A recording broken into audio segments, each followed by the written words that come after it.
बाड़ी हो अथवा बजार रे पणस कठा एबे सबुआड़े बहुत सहजरे मिल जाउची। तो आपण माने भी एबे पर्यंत बहुत सारा रेसिपी पणस कठारे बनैकी खाई सारिथिबे। तो एमिति का थरे पकोड़ा बनातु देखिबे बड़ तो बड़ पिला माने भी आंगुली चाटी खाइबे। तो ये पकोड़ा बनैया 500 ग्राम पणस कठा को देखंतु भल भाव काटिकी धोईकी ताकू गोटे सीटी मारी नहीं मो प्रेसर कुकर रे। तो ताकू एबे देखंतु एमिति हाथ टिके मु हल्का हल्का कर एमती भांगी नेबी ता मंजी को भी मु बाहर कर देछि, आपण माने भी बाहर कर देबे। तो एबे देखंतु मु पणस कठा सब गुडा एमती भांगी नेछि।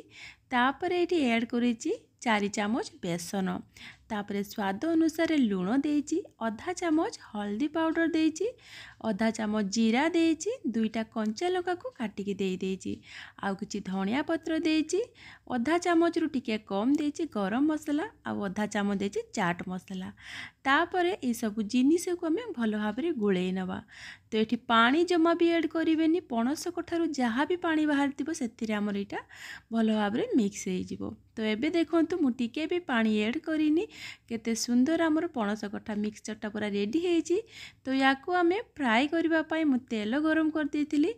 तेल को पूरा भल भाव गरम करिवे, तापर एमती छोट छोट आकार रे आमे एमती पकोड़ा भाजी नवा।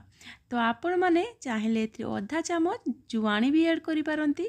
ई पकोड़ा रे जुआणी रो फ्लेवरटा भी भल लागिवो। तो ये पकोड़ाटा ऊपर क्रिस्पी आ भितर नरम हवा द्वारा पिला माने भी बहुत खाया पाई पसंद करिवे। इटा संपूर्ण निरामिष, आपण माने चाहिले 12 व्रत रे भी बनेकी खाई परिवे। तो एमिति देखंतु पकोड़ा को लाल लाल करी आमे भाजी नबा, आ कंटिन्यूअसली एमती टिके चलाउथिबे, नहले गोटे साइड लाल हेई पुड़ी जिवो आ गोटे साइड रही जिवो।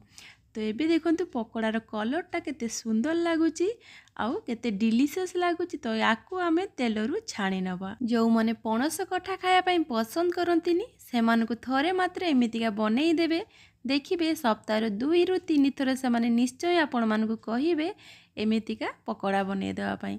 खास करी एमितिका गरम गरम पणस कठार पकोड़ा को चाहा सहित सर्व करिवे, देखिबे ता मजा आउरी अधिका आसीबो।